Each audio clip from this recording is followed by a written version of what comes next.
We start with your name, and can you spell that for me? Sure. My name's JJ Regan, R-E-G-A-N.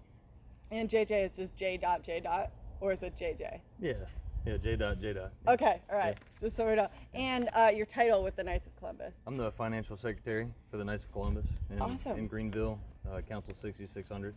Okay, great. So let's just start with, can you tell me the importance of this day?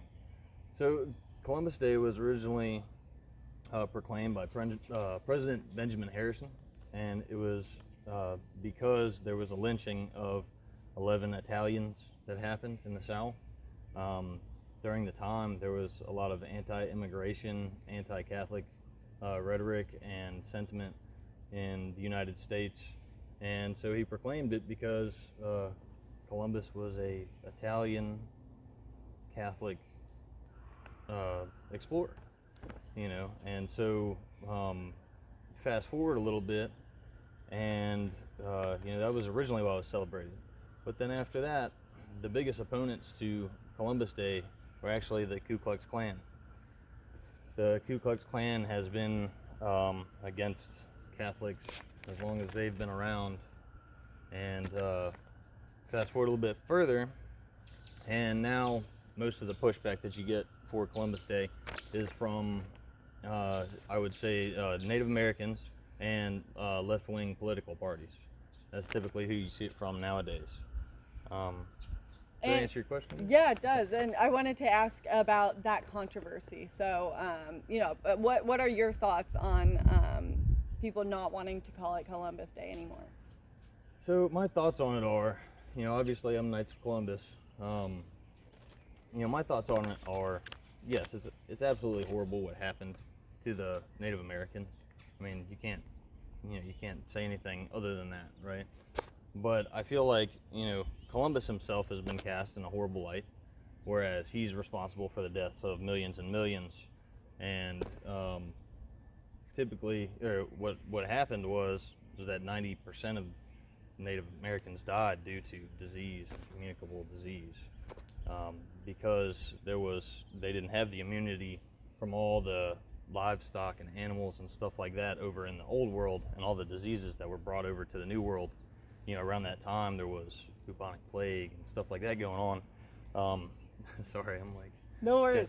But yeah, like, I feel like, pushback on this shows that there's still anti-Catholicism in the United States, and I hate that it's become something like that, because this holiday is actually meant to celebrate our diversity as a nation.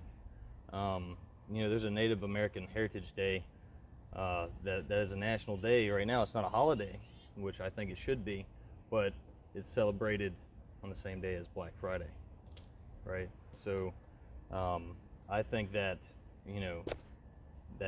that day should either be moved from Black Friday, or we should start celebrating that on Black Friday, because that's very important. I think that's something that we should celebrate as a culture, but I think there's room for both holidays. I don't think it should be one or the other. Like, I think if we're going to live in a diverse nation, we have to learn to live together and with each other's differences. Exactly. And how would you respond to people who are against, calling it Columbus Day, who want to change it to Indigenous Peoples Day? I would remind them of the history of Columbus Day, telling them that it was proclaimed originally because of anti-immigrant, anti-Catholic rhetoric and sentiment across the nation. I would remind them that the KKK was one of the biggest, opponents to Columbus Day, and I would say, we need to come together and have a full-fledged holiday for, Indigenous people, whatever you want to call it, Indigenous people, Native Americans. We need to celebrate that, because they have some really cool things that we should be celebrating. I know personally, when I went to school, we had, even in little Podunk, Eastern North Carolina, we had Native Americans in our school, and it was really cool because their parents would come in, and it was usually sometime around Thanksgiving, and they'd teach us about their culture. I thought it was really cool, and they celebrated Columbus Day, just like we did, It's we need to celebrate our differences and not be all about one or the other. you know, you could say that there's other Catholic holidays like Christmas and stuff like that, but you know, this is mostly a Protestant nation. It's not a Catholic nation right now.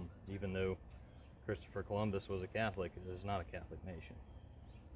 So you would consider this holiday to be a Catholic one? Yes, I would consider it to be a Catholic holiday and an immigrant holiday. I mean, that's what Columbus was, right? He was an immigrant, so I would consider him, you know, the you know, not the first immigrant, but one of the first immigrants. You know what I mean? So I think especially in this day and time, where there's people on all sides, you know, talking about different things and having anti-immigration rhetoric, I'd say that Columbus Day is needed even more. And so you're saying both holidays, or both days are very important days, but they're both to be celebrated. Can you tell me about, I guess, just the importance of remembering Christopher Columbus then? Is that, aside from it, I guess for you, is it more of the fact that he was a Catholic, or is it celebrating the things he did or anything like that else? So Christopher Columbus basically found America by accident. And by America, I mean, you know, the continent of America, right? So he found that by accident. He actually thought where he landed was Japan, according to his map. So he thought that he landed in Japan and he was looking for a way to China, right? So like he stumbled upon it. But I think that, you know, he definitely was not worthy of sainthood, right? Like he's not like the best person ever. But if you're talking about the 1400s, right, he was definitely a decent man. When he arrived, he greeted the natives, and he actually said this in his journal. He said they're brilliant. You know, he said that they were brilliant. They could repeat everything he said. And they, like a foreign language they'd never heard, and they could repeat it back.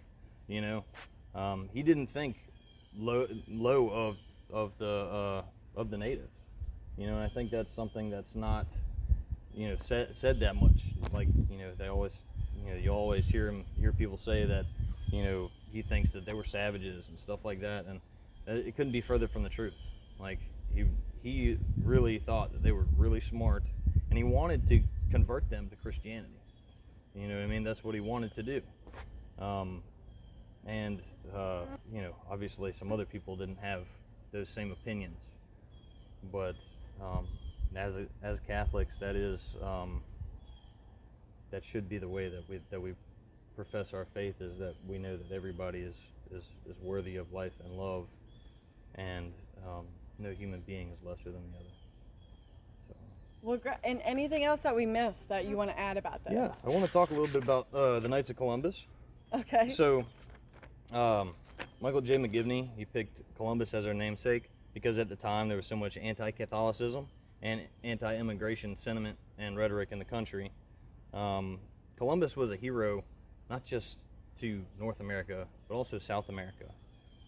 This gave Catholics a voice in all of America, North and South, and it paved a pathway for diversity for generations.